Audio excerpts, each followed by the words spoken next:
Okay, we're going to go through Dr. McDougall's mentor number 2, Walter Kempner, who lived from 1903 to 1997. This is coming from the book John McDougall, The Doctor Who Fought for You, written by me, Pete Rogers. Okay, so Dr. Kempner was over at Duke, North Carolina.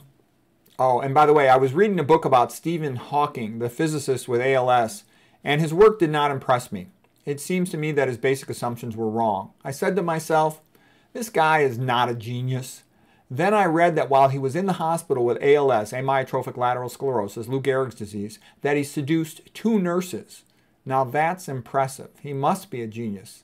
I never even dated a nurse. I asked out a nurse and she told me that my vital signs were too abnormal for consideration. However, even on his best days, Hawking can't hold a candle to Kempner. Walter Kempner is the rock star of the vegan world, likely for all time. Perhaps he might become unseated by Dr. Greger with his 100 dates and 100 days routine. However, he was not only the king of the babes. Dr. Kempner cured more patients than any other doctor of his time, and he was also a multimillionaire. In fact, he was the biggest moneymaker at Duke for many years.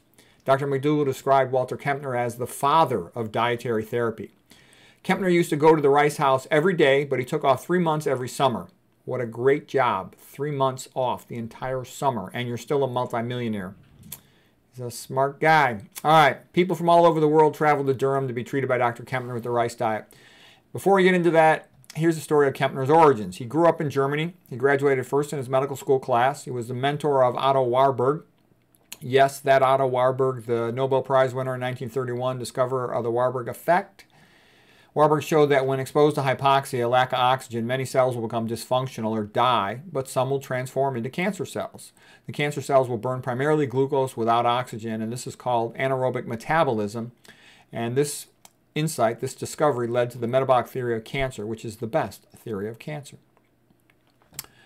Okay, the vast majority of cancer researchers believe that Otto Warburg was correct with his metabolic theory of cancer. That's a quote from Dr. McDougall during his lecture, Does Sugar Feed Cancer?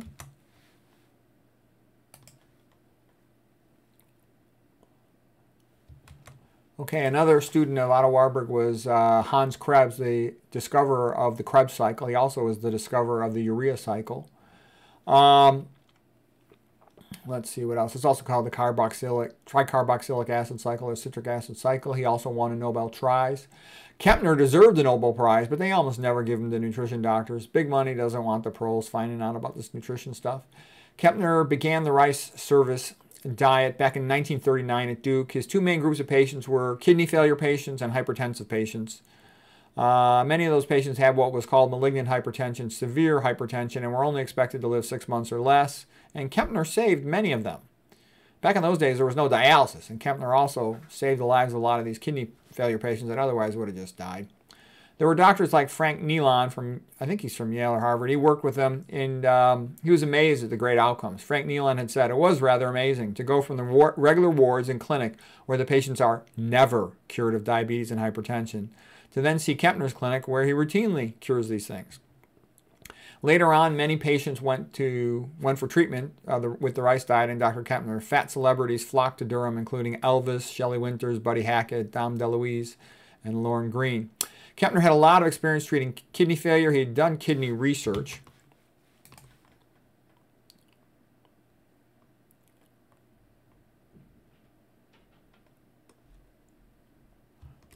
Okay. Kempner knew the main job of the kidney was to secrete nitrogen. That's about 75% of its work. Amino acids have nitrogen. There's no nitrogen in carbohydrates or fats, so he gave people a diet very low in protein. The kidneys also excrete acid. Keeping the diet relatively alkaline is a way to decrease the workload further for the kidneys. Back in those days, there was no dialysis. Full-blown kidney failure patients usually just died. Kempner, again, kept many of them alive a long time. He was just serving white rice, Uncle Ben's rice. Also fruits, fruit juice, and table sugar. Kempner did add a multivitamin. Kempner carefully rinsed off the rice and did what he could to minimize the dietary sodium. Now, why, oh why, would he give sugar? Sugar has no nitrogen. That's why. It's safe for kidney patients, okay? And that was especially for patients who were having, a hard time maintaining their weight. Kempner knew that dietary fat causes insulin resistance, so he wanted to minimize dietary fat. He did not allow high-fat foods like avocados or nuts. Here's some of the publications by Kempner about these things.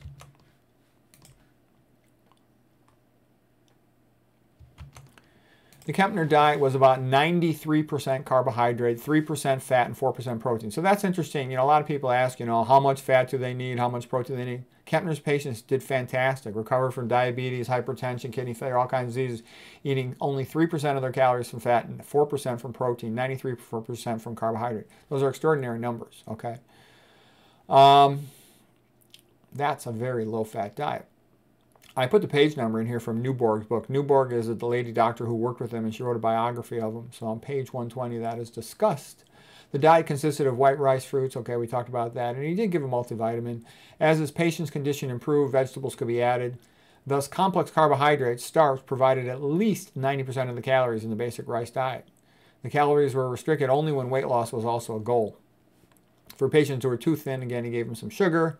Dr. McDougall, carbohydrate food makes insulin work better. When Kempner's patients were studied quite closely, they did not have nutrient deficiencies. The Kempner diet, because a lot of doctors, they tried to prove him wrong. They thought he was lying, but they couldn't prove him wrong. The Kempner diet is quite boring, but it works. Dr. McDougall described it as the diet for the nearly dead. Many of Kempner's severe kidney failure and hypertension patients would have died quickly if it wasn't for the Kempner diet. They used to have public weigh-ins, you know. They had a centenarian club for the people who lost over 100 pounds. Their blood pressure would be posted on the wall. This would get them all to talk to each other, which was good. Oh, here's the famous picture, the picture that launched 1,000 ships. This is the one that some people made a giant fuss about. But as I told you before, the fuss was all fake. That the real reason I got in trouble, so to speak, was that I told the truth about the fact that the moderate fat vegans are recommending a diet that's different than the low-fat vegans. You might want to call it the very low-fat vegans. And a lot of people find that very offensive because the truth is very offensive. But it's nice that at least some people are going to tell it. Okay, so Walter Kempner was very famous for being a ladies' man. Apparently, from his house, he had walkways to, you know, several different women. One of his patients claimed that she had been his sex slave for over a decade. Some say she was just an ex-girlfriend trying to get more money from him after the breakup. He's a very good-looking guy, tall and handsome. He never married. Even Dr. McDougall said he had a harem of girlfriends.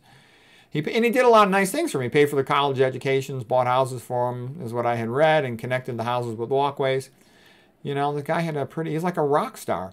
And then people asked me, if I was a senior in medical student, where would I go for an elective and a clinical rotation in nutrition?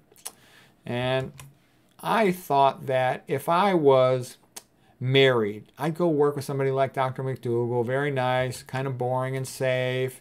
My wife would be real happy, it'd be a nice environment. But if I was single, I'd go to Durham, North Carolina. There's a college campus, lots of women there to find a girlfriend, and I could learn a lot from Dr. Kempner.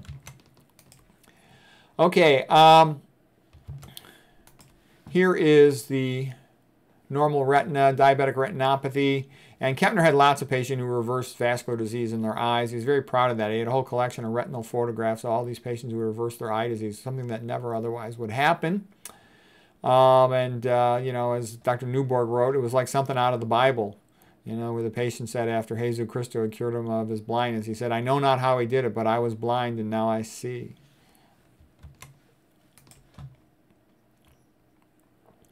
And he has tons of chest x-rays. There were a couple of case reports published in the last couple of years by Dr. Osfeld, the cardiologist out of Montefiore in New York, who had these two really nice case reports of patients reversing congestive heart failure and their ejection fractions coming back up when they ate a plant-based diet.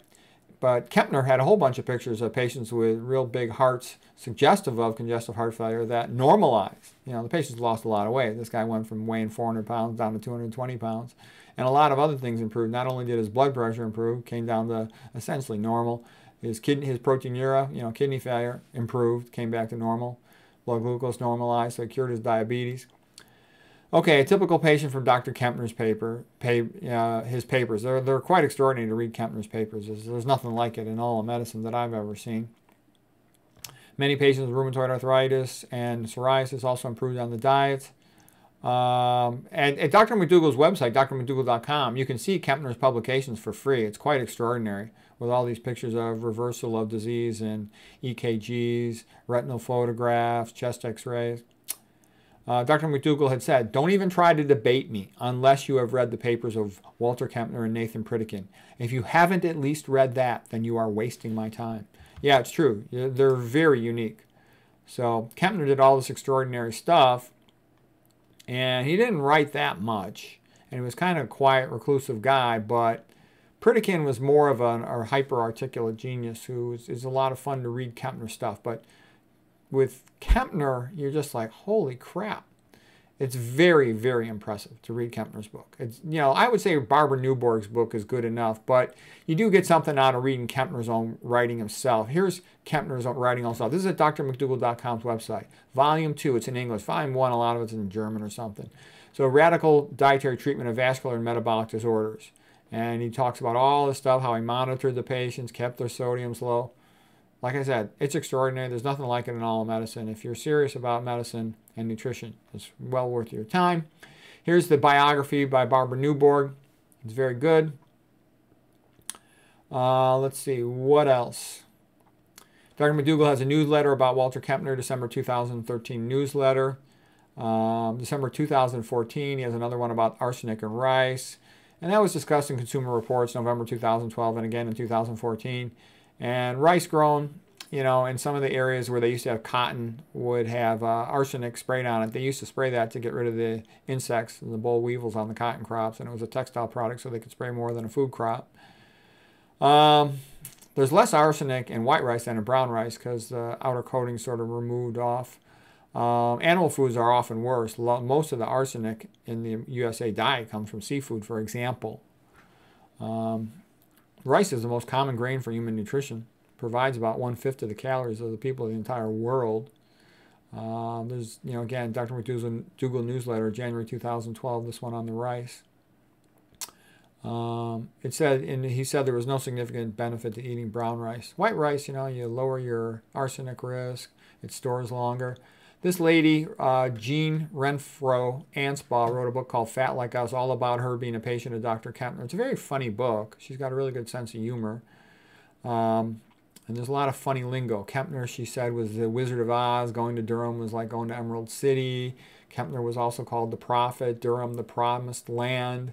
The fat person wears a scarlet letter F for fat everywhere they go. They must go to Durham to pay for their sins and be redeemed. It's like a pilgrimage, a calling. Initially, it feels like mild starvation. The last meal they have before going to Durham is their last supper, where all the fat people dance is called the Crisco Disco, where all the fat people hang around the pool is called the Whale Watch. A man who dates fat women is a chubby chaser. And then a fat person is like a caterpillar that wants to emerge from their cocoon as a butterfly. The book was funny. It had a lot of funny lingo like that, on and on. Oh, she said, for a fat person, hell is their peak fatness. Purgatory is a loss of motivation before reaching your weight goal. Confession is the public weigh-ins. Rice and fruit is manna from heaven. The rice house is a temple or church for dieters. The morning weigh-ins were like a religious ritual. Redemption or renaissance was to reach one's weight goal, the holy grail of dieting, the reset button on their life. Oh, Kempner, he was pretty nice. He would waive his fees for poor people. The patients, while they're staying there, lived in the rice houses or apartments, rooming houses, trailer parks, anywhere they could. Kempner would ask the patient, did you lose? To ask them about their weight. The successful dieters were very high status in the group. Okay, he felt that by getting sodium down really low, that there would be a threshold that he would, you know, turn the corner, and that's where patients would get a big benefit in hypertension, because small changes, you know, in the mid-range of dietary salt intakes, like let's say from, you know, going from 5,000 to 4,000, that's not as big a deal as going, let's say, from 1,000 down to 200.